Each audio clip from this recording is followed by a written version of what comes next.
दोस्तों आज की इस वीडियो में आप जानेंगे कि आप अपने मोबाइल में क्लिपबोर्ड कैसे यूज़ कर सकते हैं। जिनको नहीं पता क्लिपबोर्ड क्या होता है उन्हें मैं बताना चाहूँगा। क्लिपबोर्ड के जरिए जो आपने पहले टेक्स्ट कॉपी किए थे उन्हें भी आप पेस्ट कर सकते हो। नॉर्मली आप केवल उसी टेक्स्ट को पेस्ट कर सकते हो जो आपने लास्ट बार कॉपी किया हो, लेकिन अगर आप अपने मोबाइल में क्लिपबोर्ड यूज़ करेंगे तो आप उन टेक्स्ट को भी पेस्ट कर सकते हैं जो आपने पहले कॉपी किए हो। इससे आपको ये फायदा होगा, आपको उस टेक्स्ट को बार बार कॉपी करने की जरूरत नहीं पड़ेगी। अगर तो आज की इस वीडियो में मैं आपको गूगल कीबोर्ड में जो क्लिपबोर्ड है उसे आपको यूज करना बताऊंगा। लेकिन अगर आपके मोबाइल में कंपनी ने बाय डिफॉल्ट क्लिपबोर्ड डाल के भेजा तो आप उसे यूज कर सकते हैं। आपको किसी भी एप्लीकेशन की जरूरत नहीं है। आप डिफॉल्ट क्लिपबोर्ड कैसे यूज कर सकते हो उसे जानने के लिए आप आई बटन में जो वीडियो शो हो रही है आप उस वीडियो को देखिए। लेकिन अगर आपके मोबाइल में क्लिपबोर्ड नहीं है तो आपको गूगल कीबोर्ड यूज करना होगा, तभी आप अपने मोबाइल में क्लिपबोर्ड यूज कर सकते हैं। जैसे कि आप सब जानते हैं हमें मोबाइल में कीबोर्ड की जब बहुत ज़्यादा ज़रूरत होती है, लेकिन अगर आप थर्ड पार्टी कीबोर्ड का यूज़ कर रहे हैं उसमें आपको ज़्यादा खतरा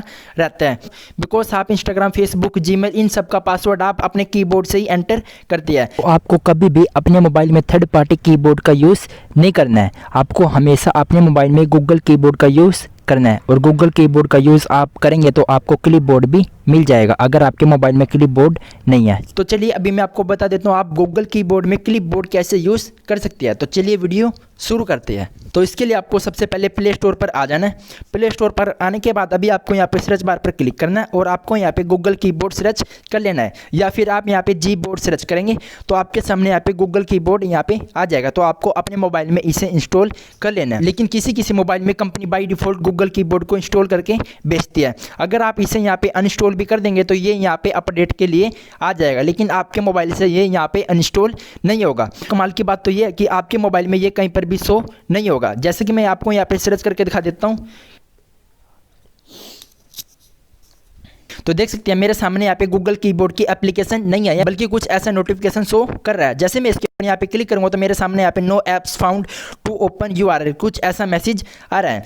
तो इस कंडीशन में गूगल कीबोर्ड को मैं यूज ही नहीं कर पाऊंगा। लेकिन अगर आपके मोबाइल में कंपनी ने बाय डिफॉल्ट गूगल कीबोर्ड को इंस्टॉल नहीं किया तो आप गूगल प्ले स्टोर से इसे इंस्टॉल कर लीजिएगा और सभी परमिशन को अलाउ करके इसे एक्टिवेट कर लीजिएगा। एंड सबसे पहले मैं गूगल कीबोर्ड को यहाँ पे अपडेट कर लेता हूँ। अगर आप अपने मोबाइल में पहले से गूगल कीबोर्ड यूज करें तो अगर आपका उसका अपडेट आया हुआ है तो आपको गूगल कीबोर्ड को एक बार अपडेट कर लेना है। यहाँ पे गूगल कीबोर्ड यहाँ पे अपडेट हो चुका है। तो इसके बाद आपको यहाँ पे व्हाट्सएप ओपन कर लेना है। व्हाट्सएप ओपन करने के बाद अभी मैं यहाँ पे कोई चैट ओपन कर लेता हूँ। यहाँ पर आपको चैटिंग में आ जाना है। इसके बाद आपको यहाँ पे इस आइकन पर प्रेस करके रखना है। यहाँ पर आपको जी बोर्ड पर क्लिक कर देना है तो आपका यहाँ पे गूगल कीबोर्ड यहाँ पे एक्टिवेट हो जाएगा। या फिर गूगल कीबोर्ड को एक्टिवेट करने के लिए आप मोबाइल की सेटिंग में आएंगे। मोबाइल की सेटिंग में आने के बाद अभी आपको यहाँ पे सर्च बार पर क्लिक करना है। यहाँ पर आप सर्च करेंगे कीबोर्ड। इसके बाद आप यहाँ पे करंट कीबोर्ड आपको यहाँ पे क्लिक करना है। यहाँ पर आपको करंट कीबोर्ड पर क्लिक करना है। इसके बाद आपको यहाँ पे जी बोर्ड सिलेक्ट कर लेना है। और आपको बता देता हूँ कि आप गूगल कीबोर्ड में क्लिपबोर्ड का यूज़ कैसे कर सकती है। तो क्लिपबोर्ड का यूज़ करने के लिए आपको सबसे पहले यहाँ पे 3 डॉट पर क्लिक करना है। इसके बाद आप यहाँ पे क्लिपबोर्ड पर क्लिक करेंगे। तो आपको यहाँ पे इसे ऑन कर लेना है। तो यहाँ पे कुछ टेस्ट शो कर रहा है जो मैंने पहले इसे कॉपी किया था, हालांकि ये पहले से मेरे मोबाइल में था इसी टेस्ट शो कर रहा है। लेकिन अगर आपके मोबाइल में पहले से गूगल कीबोर्ड नहीं है तो यहाँ पर आपके मोबाइल में कोई भी टेस्ट शो नहीं करेगा। तो सबसे पहले मैं इन टेस्ट को यहाँ पे डिलीट कर देता हूँ। तो डिलीट करने के लिए सिंपल से आपको उस टेस्ट पर लॉन्ग प्रेस करके रखना है।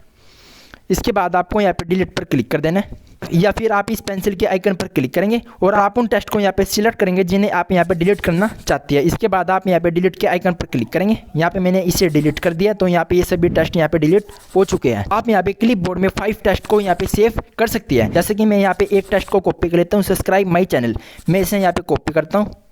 तो आप यहाँ पे देख सकते हैं यहाँ पे ये क्लिपबोर्ड में आ चुका है। इसी तरह से मैं यहाँ पे बारी बारी से एक एक करके इनको कॉपी कर लेता हूँ।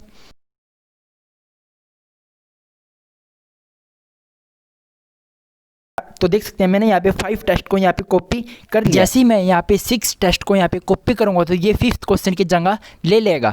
कुल मिला के आप यहाँ पे 5 टेस्ट को यहाँ पे सेव करके रख सकते हो। मतलब जो आप यहाँ पे टेस्ट कॉपी करेंगे उनमें से पिछले 5 टेस्ट यहाँ पे सेव होंगे। जैसे जैसे आप कॉपी करते जाएंगे लास्ट 5 टेस्ट यहाँ पे सेव होंगे। अगर आपको किसी टेस्ट की बार बार जरूरत पड़ती है, जैसे कि आपका ईमेल हो सकता है, आपका कोई पासवर्ड हो सकता है, आपको बार बार उसे कहीं पर एंटर करने की जरूरत पड़ती है, तो आप उस टेस्ट को यहाँ पे पिन करके रख सकते हो।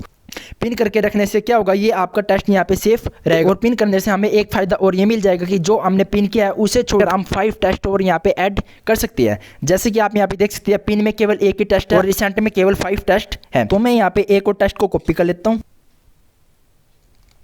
तो आप यहाँ पे देख सकते हैं अब की बार वो टेस्ट यहाँ पे डिलीट नहीं हुआ है, क्योंकि हमने उस टेस्ट को यहाँ पे पिन में डाल दिया है। इस तरह से आप यहाँ पे 5 से ज़्यादा टेस्ट को यहाँ पे ऐड कर सकती हो। तो अगर आप यहाँ पे सभी टेस्ट को एक साथ पिन करना चाहते हो तो आपको यहाँ पे पेंसिल के आइकन पर क्लिक करना है। सभी टेस्ट को यहाँ पे सिलेक्ट कर लेंगे। इसके बाद आप यहाँ पे पिन के आइकन पर क्लिक करेंगे। यहाँ पर ये सभी टेस्ट यहाँ पे पिन हो चुके हैं। इसके बाद आप यहाँ पे 5 टेस्ट और ऐड कर सकती हो। ऐसा नहीं है कि व्हाट्सएप मैसेज ही क्लिपबोर्ड में सेव होंगे, आप कहीं से भी टेस्ट कॉपी करेंगे तो वो क्लिपबोर्ड में सेव हो जाएंगे। जैसे कि मैं यहाँ पे क्रोम ब्राउजर में मैंने एक वेबसाइट ओपन कर लिया, यहाँ से मैं इस टेस्ट को कॉपी करता हूँ। अभी मैं दोबारा से व्हाट्सएप को ओपन कर लेता हूँ। अभी आपको इस आइकन पर क्लिक करना है, यहाँ पर 3 डॉट पर क्लिक करना है, यहाँ पर क्लिपबोर्ड पर क्लिक कर देना है। तो अभी आप यहाँ पे देख सकते हैं जो अभी हमने वहाँ पे टेस्ट को कॉपी किया था वो क्लिपबोर्ड में सेव हो चुका है। इस तरह से आप यहाँ पे गूगल कीबोर्ड में अनलिमिटेड क्लिपबोर्ड यहाँ पे ऐड कर सकती हो। अगर आपको अभी भी कोई डाउट हो तो आप मुझे कमेंट करके बता सकते हो या फिर इंस्टाग्राम पे DM कर सकती हो। वीडियो पसंद आई है तो वीडियो को लाइक जरूर कीजिए।